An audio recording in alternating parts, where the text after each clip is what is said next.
कभी कभी इंसान लालच में इतना अंधा हो जाता है कि उसको अच्छे और बुरे का समझ ही नहीं आता है, और जब उसको अच्छे और बुरे का समझ आता है तब तक काफी देर हो चुका होता है, जिसके वजह से खुद की तो जिंदगी तबाह होती ही है, उसके साथ साथ न जाने और कितने लोगों की जिंदगियां तबाह हो जाती है। दरअसल आज की भी कहानी में सेम कुछ ऐसा ही होता है, जिसके वजह से एक 15 साल का लड़का इस दुनिया को छोड़ करके हमेशा के लिए चला जाता है। और जब पुलिस इस केस का खुलासा करती है तो इसे सुनने के बाद हर कोई हैरान सा रह जाता है। तो आज की जो ये सच्ची घटना, सच्ची कहानी है, इस घटना को समझने से पहले आप सभी से एक वही छोटा सा रिक्वेस्ट है कि अभी तक आप लोग हमारे यूट्यूब चैनल पर नए हैं और चैनल को सब्सक्राइब नहीं किए हैं तो प्लीज़ चैनल को सब्सक्राइब कर लें और वीडियो को लाइक शेयर कर दें, ताकि हमारा भी हौसला बढ़ता रहे।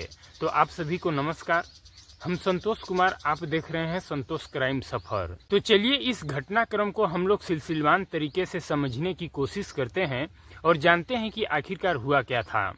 आज की जो ये सच्ची घटना है, सच्ची कहानी है, उत्तर प्रदेश का एक शहर पड़ता है मुरादाबाद, और इसी मुरादाबाद शहर के अंतर्गत एक थाना लगता है कटघर। कटघर थाने का ही एक इलाका आता है बरबरा खास मियाँ कॉलोनी, और इसी कॉलोनी का रहने वाला है मुनव्वर खान।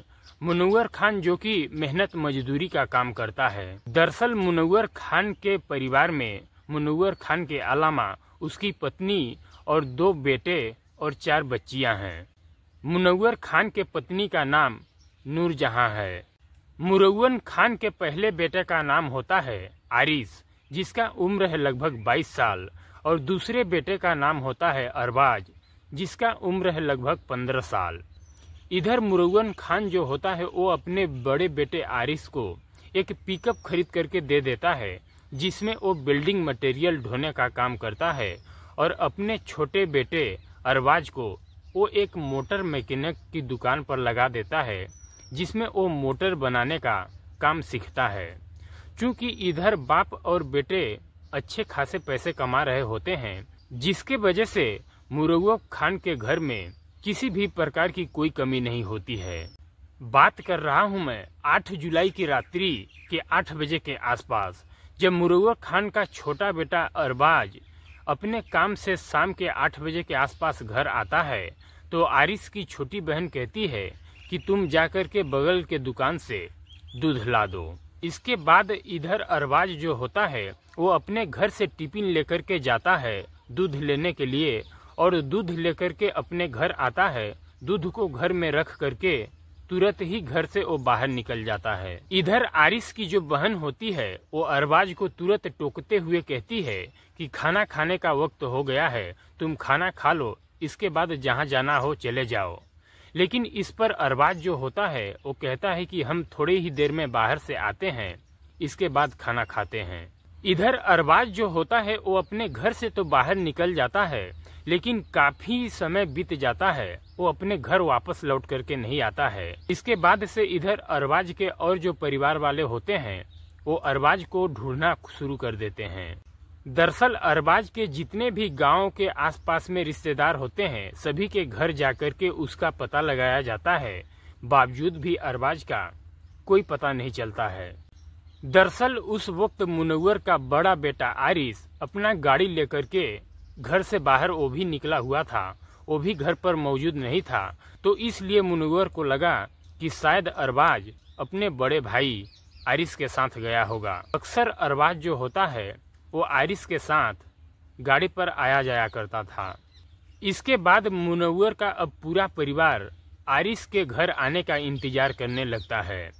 इधर 1 घंटे का समय जैसे बीतता है, आरिस अपना गाड़ी लेकर के अपने घर आता है। इधर जैसे ही अरबाज के पिता अपने बड़े बेटे आरिस को देखते हैं तो वो उससे पूछते हैं कि अरबाज घर पर नहीं है तो क्या तुम्हारे साथ गया था?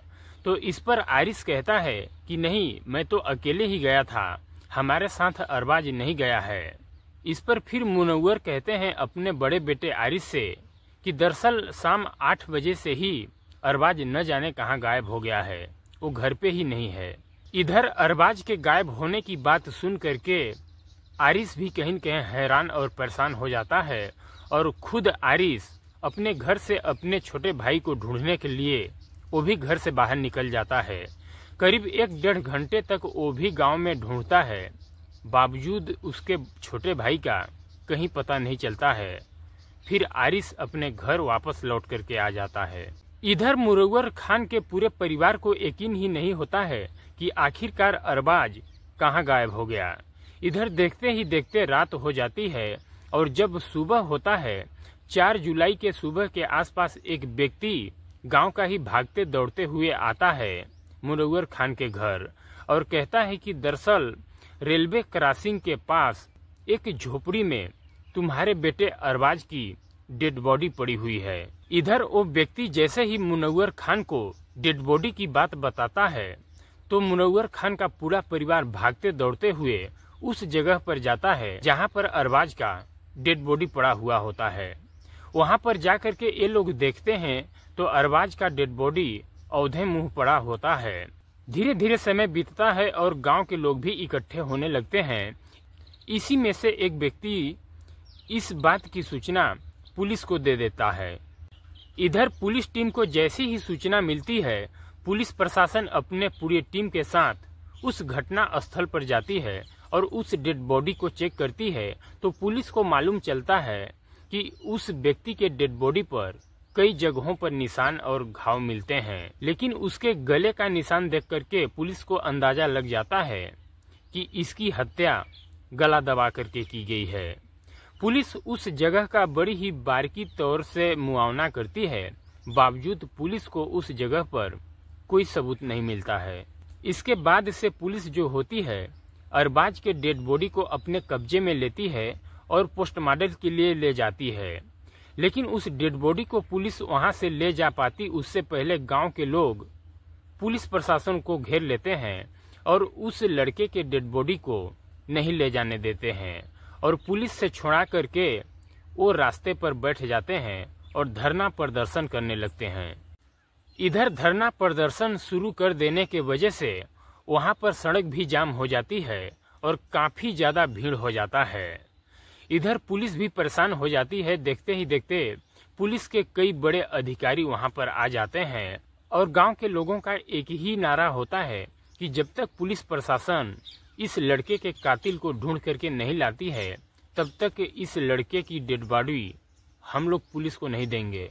लेकिन इधर पुलिस प्रशासन के जैसे ही बड़े अधिकारी वहां पर पहुंचते हैं, किसी भी प्रकार से गांव वालों को समझा बुझा करके उस डेड बॉडी को पुलिस के हवाले करते हैं और फिर पुलिस की टीम जो है उस डेड बॉडी को पोस्टमार्टम के लिए भेज देती है और बड़े अधिकारी जो होते हैं वो मुनव्वर परिवार को आश्वासन देते हैं कि जल्द से जल्द हम तुम्हारे बेटे की कातिल को गिरफ्तार कर लेंगे।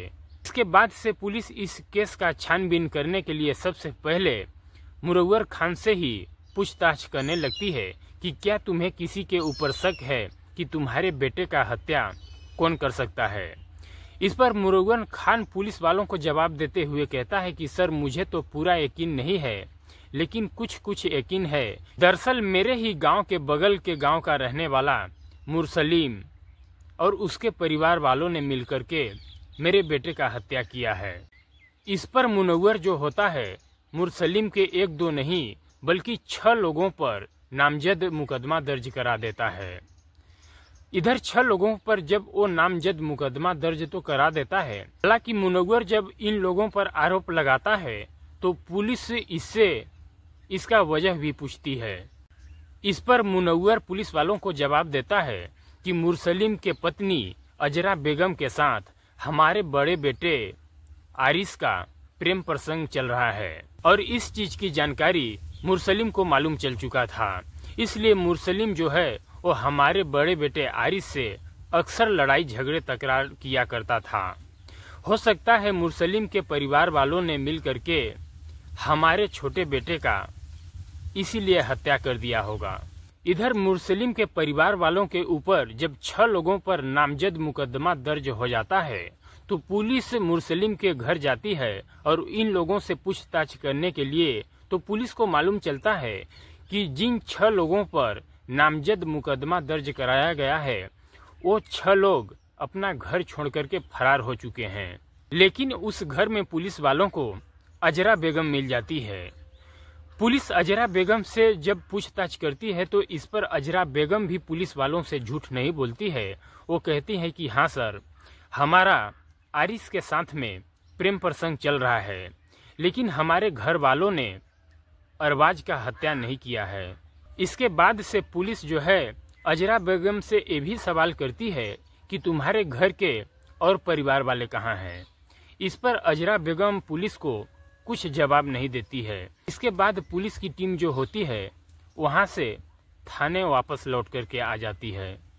लेकिन इधर पुलिस भी कहीं न कहीं सोच में पड़ जाती है कि जब अजरा बेगम का प्रेम प्रसंग आरिस के साथ में चल रहा होता है तो अजरा बेगम के परिवार वालों ने अरबाज का हत्या क्यों करेंगे। इधर आरिस जो होता है वो थाने में जाकर के पुलिस वालों के ऊपर दबाव बनाने लगता है कि सर आप लोग जल्द से जल्द मुस्लिम के परिवार वालों को गिरफ्तार कीजिए।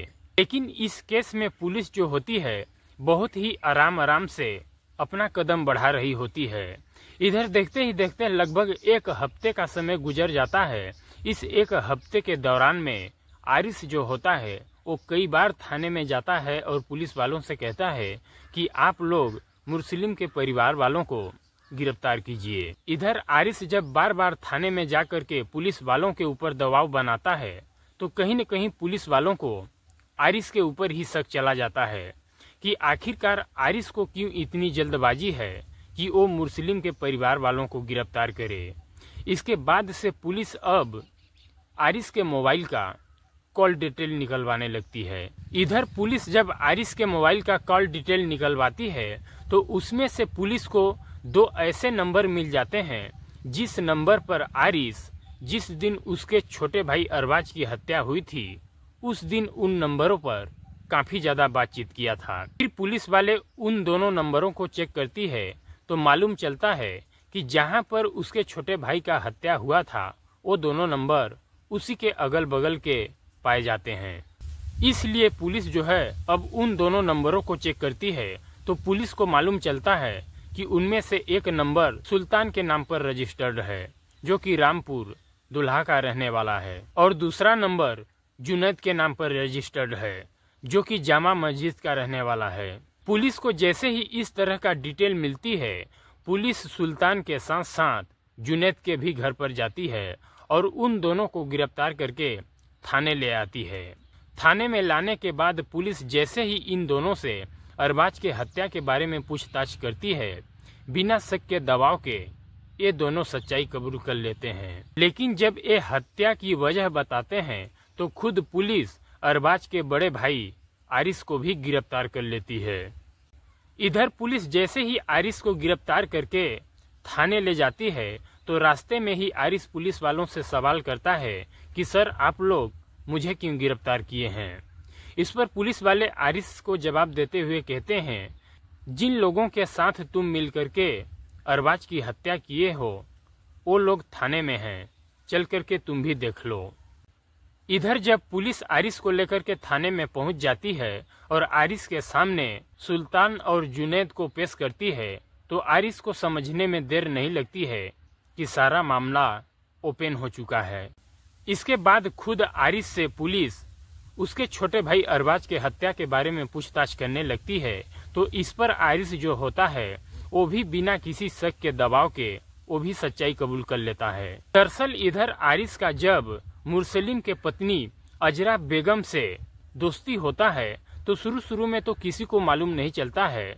इन दोनों की दोस्ती इसी तरह से चल ही रही होती है कि आखिरकार इन दोनों के बीच में एक दिन अवैध संबंध बन जाते हैं। लेकिन इधर जैसे ही कुछ दिनों का समय गुजरता है आखिरकार इन दोनों के प्रेम प्रसंग के बारे में एक दिन अजरा बेगम के पति मुस्लिम को मालूम चल जाता है और मुस्लिम के साथ साथ उसके पूरे परिवार वालों को मालूम चल जाता है।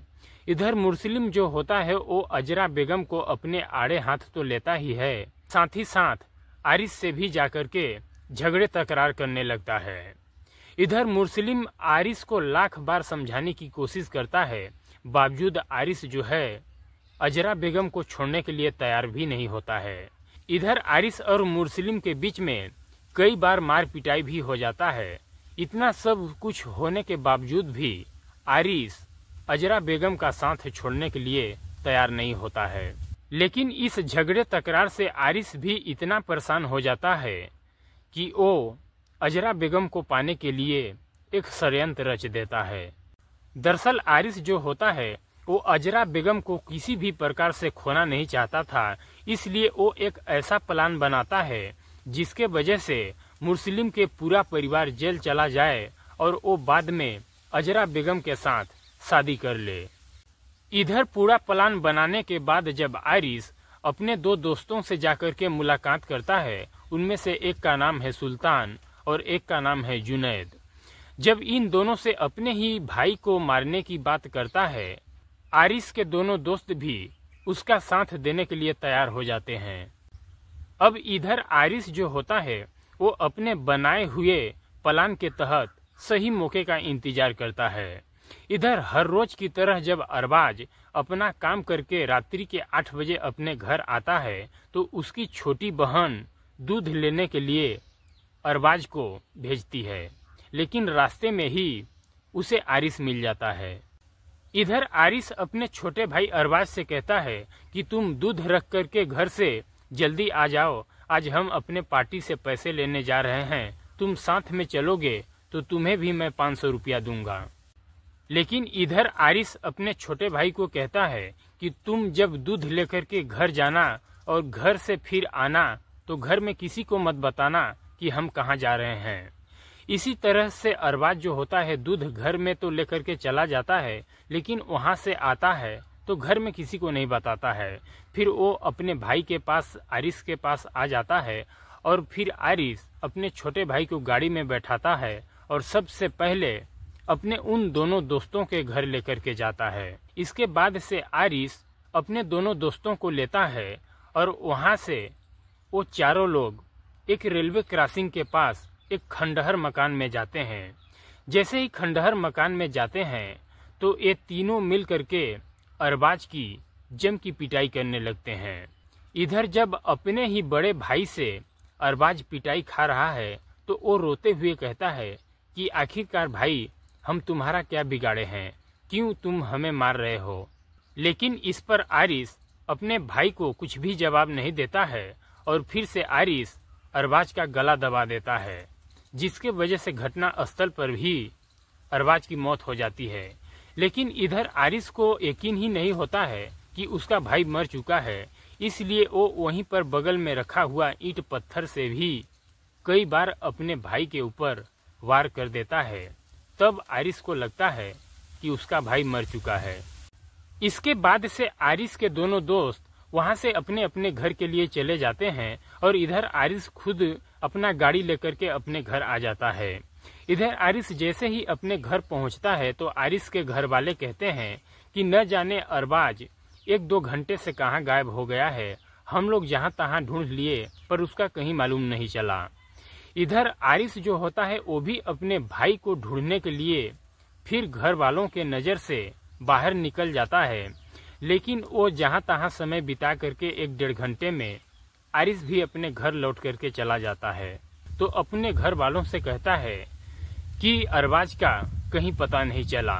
वाकई में दोस्तों जब इस तरह की घटना आरिस पुलिस वालों को बताता है तो आरिस के ही बयान पर पुलिस आरिस के उन 2 दोस्तों को भी गिरफ्तार करती है और अगले दिन इन तीनों को जिला अदालत में पेश करती है, जहां से इन तीनों को जेल भेज दिया जाता है।